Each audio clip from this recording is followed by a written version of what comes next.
The steel door closes behind him with a sound he'll hear 10,000 more times. 7 feet by 12 feet. Soundproof concrete walls. A 4-inch window showing only sky. 23 hours alone. Every single day. For decades. This is H Unit at ADX Florence. The most restrictive detention block in America. Where men convicted of terrorism live under special administrative measures designed to sever every human connection. Where isolation isn't just punishment. It's architecture. It's policy. It's psychology weaponized. Ramzi Youssef masterminded the 1993 World Trade Center bombing that killed 6 and injured over 1,000. He wanted to topple one tower onto the other, killing tens of thousands. He failed. But his punishment succeeded in ways he never imagined. Since 1998, he's lived in near total isolation. No conversations. No touch. No community. Just concrete, surveillance, and silence. This isn't about what he did. That's documented history. This is about what happens to the human mind when you remove everything that makes us human. When the Bureau of Prisons, the FBI, and the Department of Justice create a black site on American soil. When punishment crosses the line into something darker. Welcome to H Unit. Where approximately 40 men exist in a legal and psychological void. Where a former warden called it hell. Where civil rights lawyers call it torture. Where psychiatrists document permanent psychological damage. You're about to enter America's most secretive prison block. And what you find there will change how you think about justice, punishment, and what we're willing to do to human beings in the name of national security. If you enjoy real, gripping prison documentaries and true stories, don't forget to like this video, leave a comment, and share it with your friends and family. Hit that subscribe button and turn on notifications so you never miss more shocking and exclusive content. February 26, 1993. Lunchtime in Lower Manhattan. A yellow Ryder van rolls into the underground parking garage beneath the World Trade Center's North Tower. Inside sits 1,500 pounds of urea nitrate explosives, compressed hydrogen cylinders, nitroglycerin. Ramzi Youssef lights a 20-foot fuse. 12 minutes to get clear. At 12:18 p.m., the blast tears through 6 basement levels. The explosion crater measures 200 feet wide, punching through concrete and steel like paper. 6 people die instantly. Over 1,000 injured. 50,000 evacuate through smoke-filled stairwells in the dark. Youssef boards a plane to Pakistan that same evening. Pakistani passport. False name. Already planning his next attack. The man who built that bomb wasn't some desperate fanatic. He studied electrical engineering at Swansea Institute in Wales. Graduated in 1990. He spoke multiple languages. Methodical. Intelligent. Trained in bomb-making at terrorist camps near Peshawar. According to court documents, when FBI agents flew him over Manhattan 2 years later after his capture, they pointed to the towers still standing. His documented response: they wouldn't be standing if he'd had enough money. His goal had been simple. Topple one tower onto the other. Tens of thousands dead. Maximum terror. He failed. But America didn't forget. February 1995. Pakistani intelligence captures him in Islamabad. A $2 million reward from the Rewards for Justice program brought the tip. He's extradited to the United States. 3 separate trials between September 1996 and January 1998. Convicted for the 1993 bombing. Convicted for the Bojinka plot to blow up 12 airliners. Convicted for bombing Philippine Airlines Flight 434. January 8, 1998. Judge Kevin T. Duffy sentences Ramzi Youssef to life in prison plus 240 years. The extra years calculated from the combined life expectancies of his 6 murder victims. Before sentencing, Youssef addresses the court. His words are documented in court records. Yes, I am a terrorist and I am proud of it. The Bureau of Prisons knew exactly where to send him. ADX Florence opened its doors in November 1994, constructed at a cost of $60 million. It sits in the shadow of the Rocky Mountains 2 hours south of Denver, built into the side of a mountain. The facility spans 37 acres of reinforced concrete, electronic surveillance, and architectural control. This wasn't just another maximum security prison. USP Marion in Illinois had been the toughest federal prison in America until 1983, when 2 correctional officers were murdered in separate attacks on the same day. Marion went into permanent lockdown. But even that wasn't enough. The Bureau needed something more extreme. ADX became the answer. A Supermax facility specifically designed for inmates too dangerous, too violent, or too high profile for anywhere else. According to Norman Carlson, who served as Bureau of Prisons director, the goal was to house criminals desperate enough to murder officers or other inmates. As he stated publicly, the measures were draconian, but necessary for inmates with absolutely no concern for human life. The architecture tells you everything. Cells measuring 7 feet by 12 feet. Poured concrete furniture that can't become weapons. Concrete bed, concrete desk, concrete stool. A toilet that shuts off automatically if blocked. A shower on a timer to prevent flooding. A 4-inch wide window angled so inmates can't see their location in the complex or anything beyond a slice of sky. Everything made of materials that can't be broken down, sharpened, or weaponized. Polished steel mirrors bolted to walls. No glass. No exposed metal. Electronic lights inmates can dim but guards can override. With good behavior, a small black and white television. A radio. Books from the pre-approved library list. But H-Unit goes further. H-Unit is the special security unit. The most restrictive block inside America's most restrictive prison. According to Bureau of Prisons data, approximately 40 inmates live there at any time. Each one placed there under Special Administrative Measures or SAMs. These aren't standard prison rules. SAMs require personal authorization from the United States Attorney General. The regulations originated in 1996, shortly after the Oklahoma City bombing. Title 28 of the Code of Federal Regulations, Section 501.3. The legal language is clinical. The Attorney General may direct the Bureau of Prisons to implement special administrative measures reasonably necessary to protect persons against the risk of death or serious bodily injury. Translation: if the government believes an inmate's communications could result in violence, terrorism, or disclosure of classified information, they can cut him off from the world. No evidentiary hearing required. No judge needs to approve it. Just the Attorney General's signature. After September 11, 2001, the rules got stricter. In November 2001, only 16 inmates lived under SAMs nationwide. By 2009, 30. By June 2017, 51. As of recent Bureau of Prisons counts, the number holds steady around that mark. The measures now last a full year instead of 120 days. They can be renewed annually. They usually are. Ramzi Youssef arrived at ADX Florence in January 1998 and went straight to H-Unit under SAMs. He's been there for over 26 years. The restrictions are comprehensive. Phone calls limited to 15 minutes per month, to pre-approved immediate family only. All calls monitored and recorded by the FBI. Mail limited to 1 3-page letter per week to approved family members. Every word read, copied, stored. No communication with other inmates. No group prayer. No contact visits. Every conversation with attorneys can be monitored if officials deem it necessary for national security, attorney-client privilege notwithstanding. No newspapers. No current events. No media contact whatsoever. Books must be pre-approved by a committee. Even religious materials require authorization. Recreation time alone in a concrete cage about 5 steps long and 10 steps wide, built inside an enclosure that resembles an empty swimming pool. 12-foot chain-link ceiling so you can see sky. 1 hour if you're lucky. Some days less. The cells are soundproofed. Thick concrete walls designed to prevent any communication between inmates. In regular solitary confinement, inmates find ways to talk. Shouting through air vents. Tapping on pipes. Communicating through sink drains. At H-Unit, those methods are explicitly prohibited and punishable offenses. The architecture eliminates them entirely. 2 steel doors seal each cell. 1 barred. 1 solid. Electronic control from a central station means 1 guard can manage entire cell blocks without ever entering. Cameras everywhere. Motion sensors. Audio monitoring. The prison's control center can activate a panic button that instantly locks every door in the facility. Outside, pressure pads and 12-foot razor wire fences surround the perimeter. Armed guards in 12 towers. The facility has 1,400 remote-controlled steel doors. Not a single successful escape since 1994. A former warden, speaking to the New York Times Magazine, said it plainly, "It's not designed for rehabilitation. Period. End of story."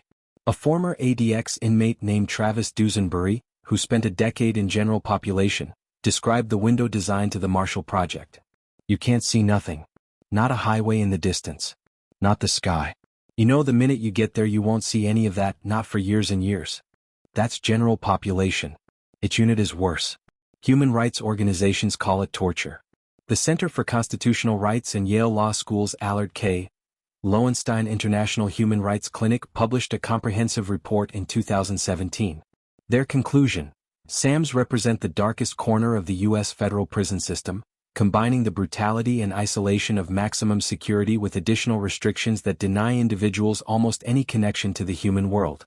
Juan Mendez, the UN Special Rapporteur on Torture, was asked in 2012 about conditions at ADX Florence. His assessment: the measures could violate international law. But none of that matters to the men inside. Legal challenges fail. Courts defer to government claims of national security. Inmates file lawsuits alleging Eighth Amendment violations, cruel and unusual punishment, violations of due process. The cases get dismissed. Appeals denied. The system protects itself. And the people who could tell you what it's really like are gagged. The SAMs regulations don't just silence the prisoners. They impose a second layer of silence on anyone who communicates with them. Family members can't repeat what prisoners say. Attorneys face FBI monitoring. Anyone who violates the gag order faces criminal prosecution. The net effect is perfect isolation. A black site on American soil. Legal. Authorized. Renewed annually. Ramzi Youssef entered this system at age 30. He's now in his mid-50s. Over 2 decades in near total isolation. Zero physical contact with another human being outside of restraints during cell extractions or medical emergencies. No conversations. No community. No touch. Just concrete, surveillance, and silence. This is H-Unit. And the question nobody can fully answer is what 26 years of this does to the human mind. The human brain evolved for connection. 200,000 years of evolution wired us for social interaction, environmental stimulation, physical movement. Everything about H-Unit works against that wiring. According to a research study published in the American Journal of Public Health in 2020, researchers assessed 106 randomly selected people in solitary confinement across Washington state prisons. Half showed clinically significant symptoms of depression, anxiety, or guilt.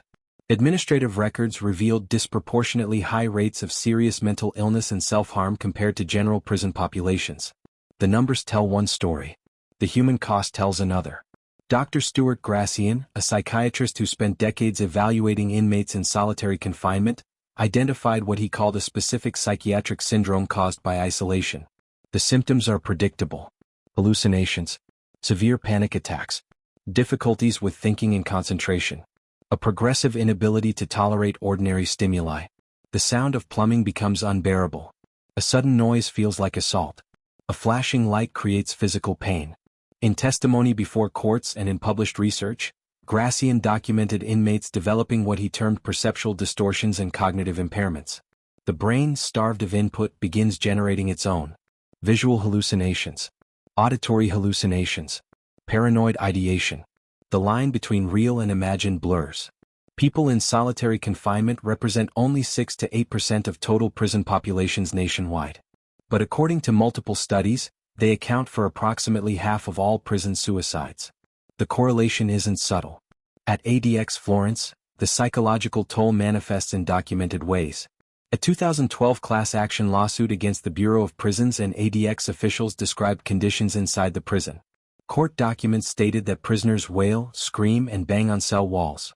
Some mutilate themselves with razors, glass shards, writing utensils, whatever objects they can obtain. Some swallow razor blades, nail clippers, parts of radios and televisions, broken glass. One plaintiff in that lawsuit was John Powers, a man with no history of mental illness before prison. After years in ADX Florence's control unit, he developed severe psychological problems. He cut off his earlobes, sliced his genitals, severed his Achilles tendon, drilled a hole in his own skull. In sworn testimony, Powers said the self-injury was his overall response to being locked down inside ADX for more than a decade.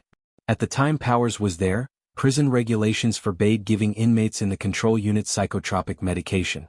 The policy reasoning: such medication implies severe mental illness, and the control unit wasn't designed for mentally ill prisoners. The circular logic trapped men whose minds were breaking from isolation but who couldn't receive treatment because acknowledging their deterioration would contradict the premise of their placement. Amnesty International published a comprehensive report on ADX Florence in 2014. Their findings detailed symptoms resulting from extended isolation: anxiety, depression, insomnia, hypertension, extreme paranoia, perceptual distortions, psychosis. In September 2013, A prisoner with a history of mental illness hanged himself in his cell after reportedly spending more than a decade at ADX with only intermittent mental health care. He suffered psychotic symptoms allegedly ignored in the days before his death. The UN Special Rapporteur on Torture, Juan Mendez, called in 2011 for all countries to ban solitary confinement except in very exceptional circumstances and for the shortest time possible. His recommendation: an absolute prohibition for juveniles and people with mental disabilities. His assessment of places like ADX Florence: the conditions could violate international law. The American Psychiatric Association issued guidance in 2012. In most cases, prisoners with serious mental illness should not be subjected to solitary confinement for more than 4 weeks. They're especially vulnerable to the impact of prolonged isolation. Ramzi Youssef has been in H Unit since 1998. Over 26 years. Not 4 weeks. 26 years. According to court filings and reports from Amnesty International, Youssef has maintained a clear conduct record for years. He works as an orderly when allowed, cleaning other cells, which permits him out of his own cell a few hours per week. He's completed Step 2 of ADX's step-down program designed to gradually reduce restrictions. But he's been denied access to Step 3.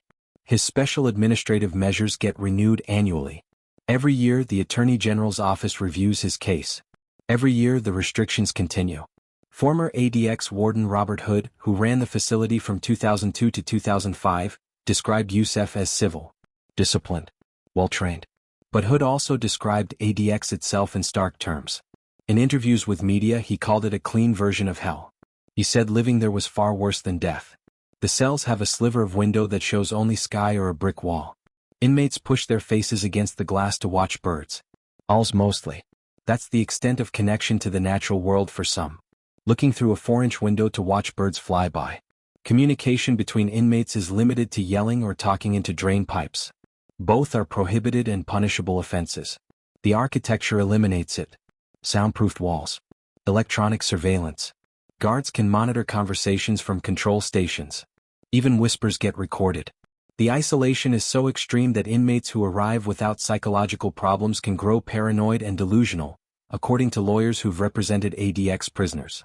The lack of social interaction, the lack of sensory stimulation, the lack of meaningful human contact creates what researchers call a fundamental loss of basic social skills and adaptive behaviors. One former ADX inmate who served time in general population before his release described losing track of time, losing sense of self. The isolation eats away at you, he stated in an interview. And that was general population, not H Unit. Research published in the journal Crime and Justice documented what happens when men who've spent years in such conditions are eventually released or transferred to less restrictive settings. Many struggle with simple tasks. Sense of direction fails. Basic social skills deteriorate. Interest in communication vanishes. Emotional numbness sets in. The damage often persists long after release. Craig Haney, a psychology professor at the University of California, Santa Cruz who's conducted research on solitary confinement for decades, explained in Legal Declarations, mentally ill people are more likely to deteriorate and decompensate when subjected to the harshness and stress of prison isolation. But you don't need to be mentally ill when you enter. The environment creates the illness. The question isn't whether prolonged isolation damages the human mind. The research settled that decades ago. The question is whether that damage serves any legitimate purpose. Whether it makes society safer. Whether it constitutes punishment or something beyond punishment. Whether it crosses lines we're not supposed to cross. And the question nobody can answer: what does Ramzi Youssef think about after 26 years of near total silence? The lights come on at 6 a.m. Not sunlight. Fluorescent tubes controlled remotely from a central station. The brightness can't be adjusted by the inmate. Guards override that. Breakfast arrives through a slot in the steel door. A tray slides in. No human interaction.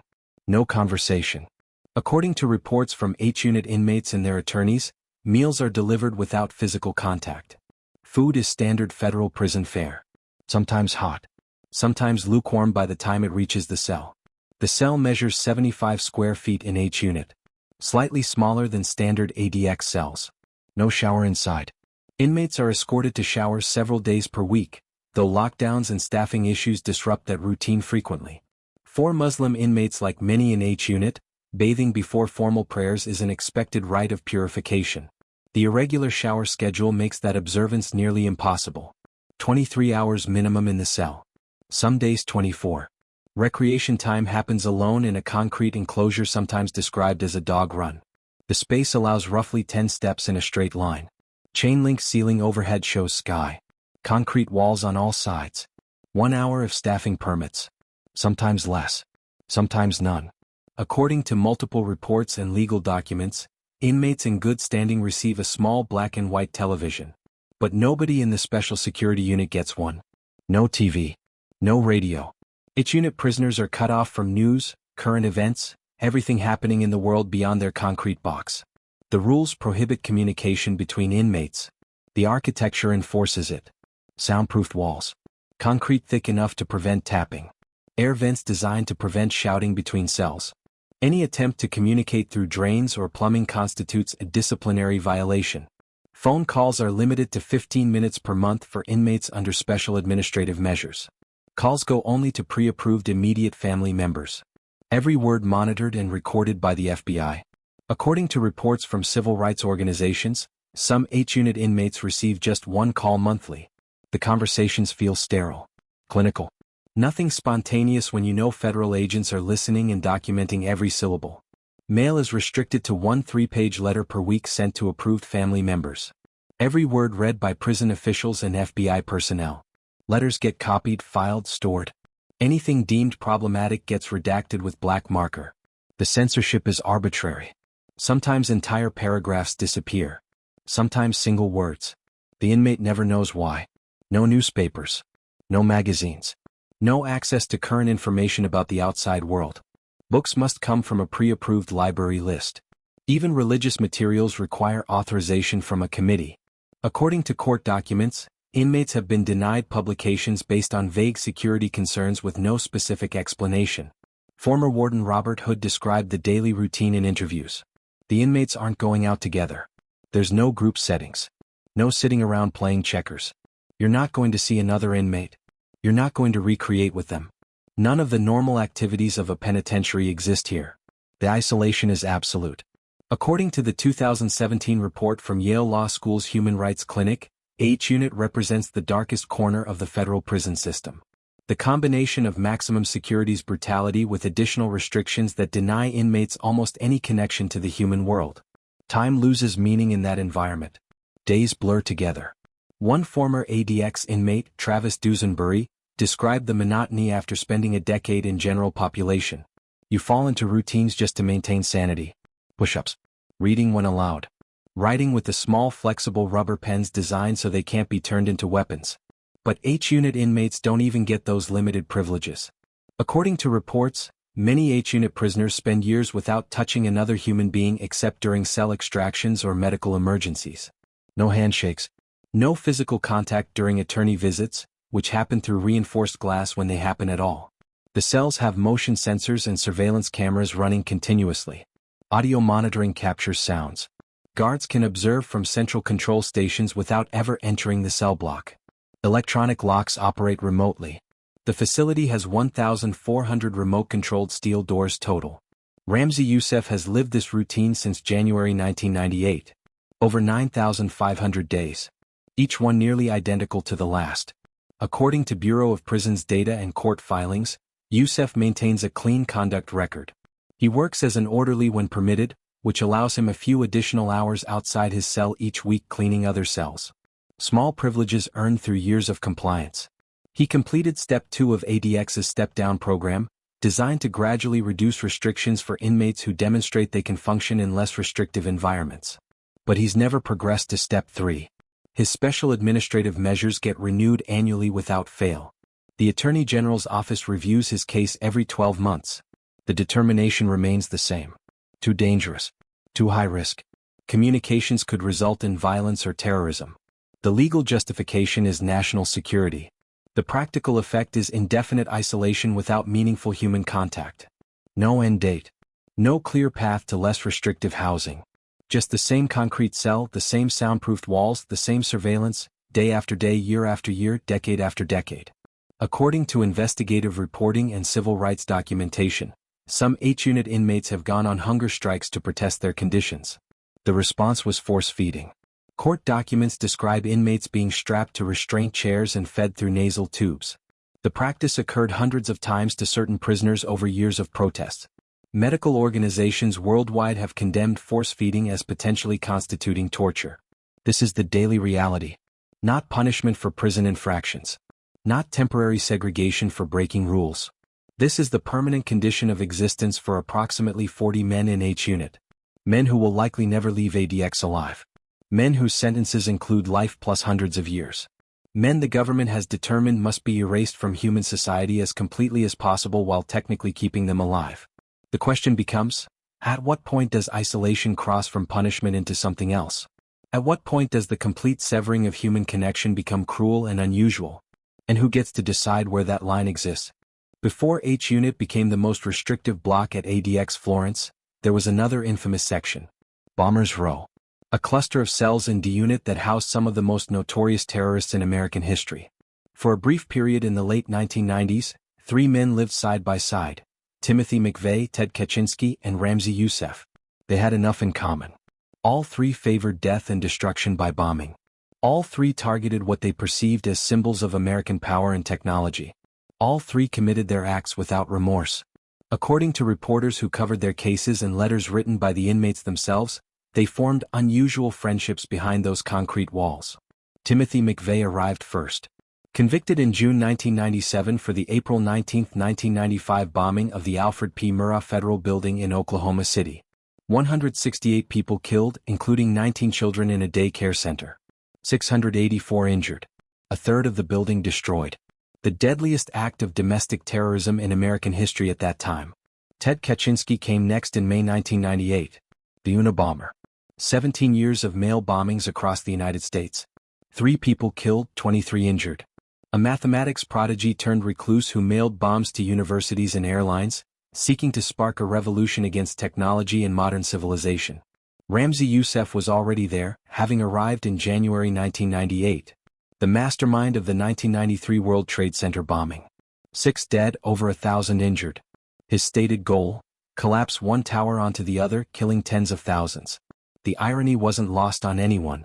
3 men who devoted themselves to isolation and violence, now isolated together. According to multiple documented accounts, they talked. They shouted through walls when locked in their cells 23 hours a day. During recreation periods, they occupied separate wire mesh cages in a concrete yard that former prisoners described as resembling an empty swimming pool. The cages sat roughly 10 feet apart, close enough for conversation under guard supervision. According to Dan Herbeck, who co-wrote a biography of McVeigh, the Oklahoma City bomber took a particular liking to Kaczynski. Both were survivalists who preferred living off the land. Both distrusted government. They found common ground despite their differences. Kaczynski initially looked down on McVeigh, viewing him as a less sophisticated terrorist. But that changed as they got to know each other. According to law professor Michael Mello, who wrote about Kaczynski, the Unabomber came to respect McVeigh's stoicism, his willingness to accept his fate without complaint. McVeigh also developed respect for Youssef's political convictions. According to Herbeck's account, McVeigh admired that Youssef stood up during sentencing and gave a long speech against the United States government, declaring he was a terrorist and proud of it. McVeigh found it remarkable that he shared common ground with what he called an Arab terrorist. In letters Kaczynski wrote to correspondents, documented in his archive at the University of Michigan Library, he mentioned sharing books with McVeigh and Youssef. They discussed religion and politics. Youssef made frequent unsuccessful attempts to convert McVeigh to Islam, according to biographical accounts. Kaczynski, who spoke multiple languages, discussed linguistics with the multilingual Youssef.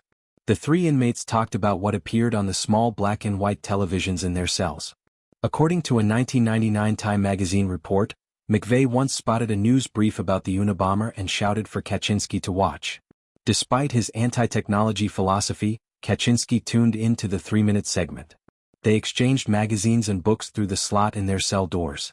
According to court documents and reporting, Luis Felipe, a Latin Kings gang leader who arrived at ADX in 1998 serving life plus 45 years, also joined their informal circle. He and McVeigh traded what guards called inappropriate reading material between cells. Former Bureau of Prisons officials described the arrangement as necessary. These inmates required the highest level of security available in the nation's most secure federal prison. But the proximity created an unusual community. 3 terrorists who'd acted alone, who'd rejected society, suddenly had neighbors who understood their worldview, even if they didn't share it. According to Kaczynski's own letters, documented extensively in archives and media reports, he found the prison relatively tolerable. His 12 by 7-foot cell wasn't much smaller than the 12 by 10-foot cabin he'd lived in for over 20 years in Montana. The prison was clean, the food acceptable, and it was quiet enough that he could think and write. He praised his fellow inmates, calling them easy to get along with and describing McVeigh and Youssef as very intelligent. In one letter from 1999, Kaczynski wrote to a pen pal noting that Ramzi Youssef's birthday was April 27, the same as the correspondence. Youssef, Kaczynski wrote, wanted him to convey that since they shared a birthday, they must have similar personalities. The comment suggested Youssef might believe in astrology. These were the mundane conversations happening between men responsible for hundreds of deaths. The arrangement didn't last. McVeigh was transferred to the federal death row at USP Terre Haute, Indiana in 1999. He dropped his appeals, saying he'd rather die than spend the rest of his life in prison. On June 11, 2001, he was executed by lethal injection. His last meal was 2 pints of mint chocolate chip ice cream. His final written statement was the poem, Invictus by William Ernest Henley. Kaczynski remained at ADX until December 2021, when he was transferred to the Federal Medical Center in Butner, North Carolina after being diagnosed with late-stage cancer. He died there on June 10, 2023 at age 81. But Ramzi Youssef never left. After McVeigh's execution and Kaczynski's eventual transfer, conditions changed. The attacks of September 11, 2001 transformed how the federal government viewed terrorism. Special administrative measures expanded. More inmates arrived convicted of terrorism offenses. The number of prisoners under SAMS grew from 16 in November 2001 to 30 by 2009 to 51 by June 2017. Youssef was moved to H Unit and placed under the strictest SAMS. The limited community of Bombers Row disappeared. No more recreation time with other inmates. No more shouted conversations. No more shared books or discussions of religion and politics. Just isolation. Complete and permanent. According to CBS News reporting from 2007, prisoners in H Unit could only communicate by shouting through toilets and sinks, methods explicitly prohibited and punishable. The architecture eliminated even those options. FBI monitoring increased. Attorney General oversight intensified. National security concerns overrode everything else. Youssef has now spent over 2 decades in H Unit. No contact with other inmates. No meaningful human interaction beyond monitored calls to immediate family. According to his step-down program records, he maintains a clean conduct record and works as an orderly when permitted. But his SAMs get renewed annually. The restrictions never lift. From the brief community of Bombers Row to the absolute isolation of H Unit, his existence narrowed to a 7 by 12-foot concrete box and the surveillance cameras that watch him constantly. The question nobody outside those walls can answer. What does a man think about when he spent over 2 decades remembering what human conversation feels like? In 2013, Ramzi Youssef filed a lawsuit. He'd been confined to H Unit for 15 years at that point. His attorney, Bernard Kleinman, argued before a federal judge in Denver that his client no longer posed the security threat that justified such extreme isolation. According to a Denver Post report at the time, the lawsuit claimed Youssef wasn't some kind of MacGyver able to fashion an incendiary device out of paper clips and chewing gum. The courts disagreed. His special administrative measures got renewed. They've been renewed every year since. According to his attorney's statements in later interviews, Youssef knows he will die in federal prison. He's accepted that reality. What he hasn't accepted is the absolute isolation. In conversations with Kleinman documented in legal publications, Youssef has said clearly he doesn't expect any quid pro quo for cooperation. He's never getting out. But he wants human contact. He wants to interact with other people. He wants something beyond the concrete cell and the surveillance cameras that watch him constantly. His case isn't unique. Every inmate in H Unit faces the same reality. SAMs get renewed annually. The reviews are perfunctory. National security concerns override constitutional protections. Federal courts defer to government claims about terrorism threats. The system perpetuates itself. According to multiple court cases and Amnesty International reports, at least 8 inmates have died by suicide at ADX Florence since its opening. The isolation, the psychological pressure, The knowledge that this existence continues indefinitely with no possibility of change drives some men to choose death over this particular form of survival. Others file lawsuits. They challenge their placement, their conditions, their lack of access to the step-down program. The cases get dismissed. Appeals fail. The courts consistently rule that security concerns justify the restrictions. That national security overrides individual rights. That terrorism requires extreme measures. In recent years, Youssef has tried a different approach. According to his attorney, he spent years researching and writing a 250-page essay in Arabic with theological arguments repudiating ISIS. He completed it using Quran texts, hadith, and religious commentaries available in the prison library. His hope was simple: the document could be used to stop young people from joining terrorist organizations. He provided it to his attorney. The U.S. Attorney's Office showed no interest in publishing or using the text. The years continue. The concrete walls remain. The surveillance never stops. The isolation doesn't end. This is the reality of H Unit at ADX Florence. Not rehabilitation. Not reform. Not even traditional punishment. This is erasure. The systematic removal of a human being from human society while technically keeping them alive. Ramzi Youssef committed horrific acts. He killed 6 people in 1993 and tried to kill thousands more. He showed no remorse at sentencing. He declared himself proud to be a terrorist. Society has every right to punish him severely and permanently remove him from free society. But the question remains whether 26 years of near-total isolation crosses a line that shouldn't be crossed. Whether the complete severing of human contact constitutes cruel and unusual punishment. Whether the system we've created at H Unit serves justice or something darker. Former Warden Robert Hood called ADX a clean version of hell. He said living there was worse than death. He watched it for 3 years and left convinced that what happens inside those walls violates basic human dignity. The men in H Unit will likely never leave. They'll die there. Alone. In concrete boxes. Under constant surveillance. With no meaningful human contact. No touch. No conversation. No community. Just silence and isolation until death provides the only release. And the system will continue. SAMs will be renewed. Courts will defer to national security claims. New inmates will arrive in H Unit. The architecture of Erasure will keep functioning exactly as designed. Because once you build a machine this efficient at removing people from existence while keeping them technically alive, it's almost impossible to turn it off.